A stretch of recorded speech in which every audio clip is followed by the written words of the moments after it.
Historia número 1. Después de que Fernanda Rivera muriera repentinamente en su casa de Monterrey, en México, su familia decidió vender su casa.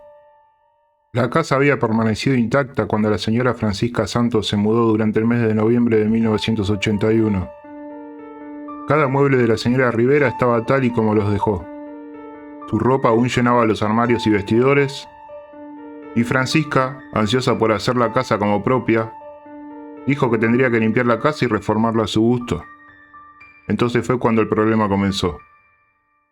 El primer misterio inquietante fue un fuerte ruido de golpes que provenía de la cocina, que al principio Santos descartó como una tubería ruidosa, pero luego hubo otra extrañeza.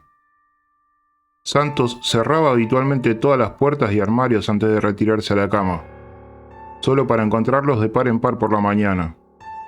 Las luces se encendían por manos invisibles. Ella trató de tomar estos curiosos sucesos con calma, pero estaba convencida de que había una fuerza paranormal. Cuando trató de colgar un cuadro, era un marco con 3 fotos de su familia. Resulta que a la mañana siguiente, Santos se sorprendió al encontrarlo en el suelo, pero bien apoyado en la pared, pensando que realmente se había caído y por suerte no se había roto. Ella intentaba colgarlo. De hecho, 5 veces intentó colgar el cuadro, y cada vez que lo hacía, estaba nuevamente en el piso la mañana siguiente.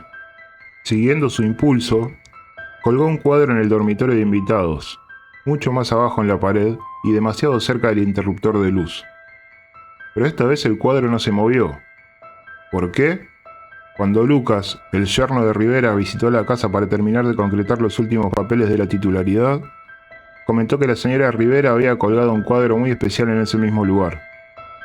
En 1982, cuando la señora Santos se preparaba para redecorar el dormitorio principal, la actividad paranormal aumentó.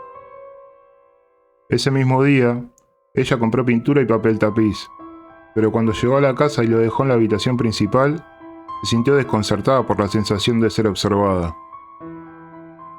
Esa misma noche, ruidos y fuertes golpes en áreas remotas de la casa le impidieron a Santos dormir. Se levantó de su cama a las 2 de la mañana. Caminó al cuarto de baño, abrió la canilla y dejó correr un poco de agua del fregadero para lavarse las manos. De repente la ventana del baño se abrió de golpe.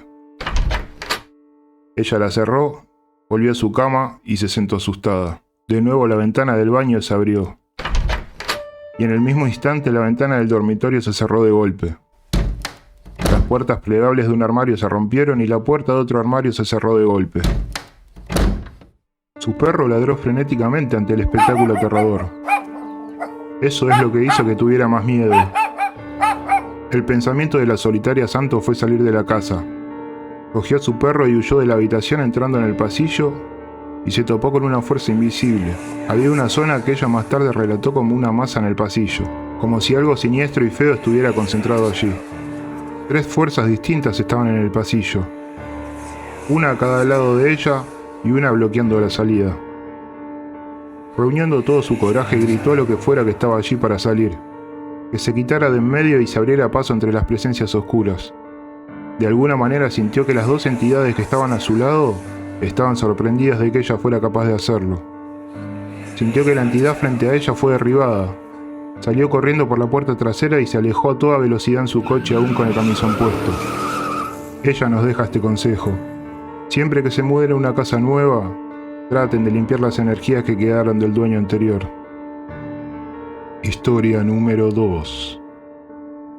Algunos adolescentes creen que es divertido o genial ir deambulando irrespetuosamente por cementerios en Halloween. Si has considerado tal salida, considera también que podrías estar molestando a los que descansan ahí.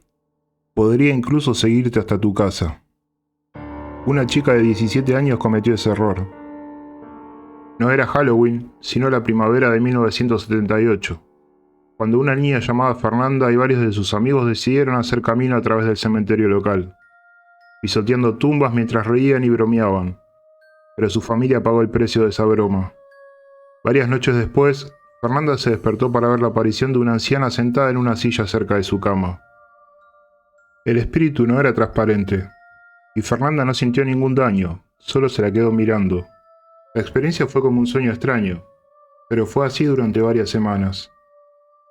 Fernanda vio repetidamente al fantasma de la anciana, a veces a plena luz del día.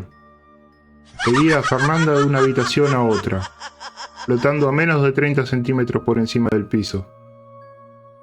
A veces observaba todos sus movimientos, la seguía y se congelaba en el lugar cada vez que ella se giraba para enfrentarse a la anciana. Pronto los encuentros se volvieron más amenazantes. Mientras preparaba el té, un día sintió que una fuerza invisible agarró la tetera llena de agua hirviendo. Fernanda tenía miedo de que se la tirara encima. Es más, se imaginó el dolor de las quemaduras por el agua hirviendo. Sintió que la entidad estaba tratando de decirle algo. Finalmente le contó a su madre estas experiencias extrañas. Su madre era escéptica al principio y no le creía, hasta que ella también vio a la anciana atravesar el vestíbulo de la planta baja y desaparecer en una habitación. La entidad continuó haciendo sentir su presencia. En una ocasión arrancó la aspiradora de las manos de la madre de Fernanda. A veces empujaba o tiraba de las puertas que los miembros de la familia trataban de abrir o cerrar. El padre de Fernanda, el más escéptico del grupo, incluso se vio obligado a creer cuando los ruidos de golpes despertaron a toda la casa, y más tarde cuando no pudo explicar el incesante goteo de agua del techo de la cocina. Llamaron a un fontanero y este no pudo encontrar ninguna fuga. La actividad paranormal se intensificó con fuertes golpes inexplicables, sonidos de ronquidos, objetos que se movían. Parecía que la entidad intentaba dar a conocer su identidad. Fernanda estaba sentada con su padre un día cuando ella de repente cayó en trance. Comenzó a hablar de otra vida, como si fuera la hija de un médico francés en el año 1800. Después de este incidente, el comportamiento de Fernanda cambió notablemente y parecía estar dotada de poderes psíquicos inexplicables. Podía doblar las púas de un tenedor simplemente rozándola con sus dedos. Los médicos y otros investigadores no pudieron encontrar ninguna explicación racional para lo que le estaba sucediendo a la familia. No pudieron aguantar más. Fernanda y su familia se mudaron de su casa, pero el fantasma iba a dar a Fernanda su último susto mortal. Fernanda volvió un día a la casa vacía y encontró la puerta trasera rota y abierta. Entró, agarró el teléfono para ver si funcionaba, y de repente algo la agarró por el cuello. Ella veía que unos dedos invisibles la habían agarrado y la estaban ahorcando. Aterrorizada, se las arregló para alejarse y salir corriendo por la puerta principal. Decidió que nunca más regresaría a esa casa. Eso demuestra el respeto que debemos tener por los que están descansando en paz. Historia número 3. Hola, me llamo Alejandro y lo que les voy a relatar nos ocurrió a un amigo y a mí cuando regresábamos del trabajo hace como 2 años y 2 meses. Lo recuerdo muy bien. Mi amigo se llama Julián y nosotros trabajábamos en una tienda. Había sido un día muy agotador. Acabábamos de salir de casa y nos dirigíamos para el trabajo. Nos despedimos en el parque que está justo enfrente de su casa. Él dobló la esquina y yo me fui derechito a casa. 1 hora después nos encontramos de nuevo para irnos a la tienda. Se nos había hecho tarde y Julián me dijo que conocía un atajo para llegar a tiempo. Empezamos a caminar y al doblar la esquina nos encontramos una casa abandonada, pero en muy buen estado. En la parte frontal tenía 2 ventanas con cortinas y la puerta era de madera. «Qué linda casa», le dije a Julián. Él me dijo que cada vez que se le hace tarde, pasa por acá solo y le entran unos escalofríos terribles al pasar por esta casa. «No seas exagerado», le digo. «Ni que estuviera embrujada o algo así», le dije mientras seguíamos caminando para llegar a la tienda. Ese día trabajamos arduamente hasta las 10 de la noche. Él me propuso regresar por el camino en que vinimos.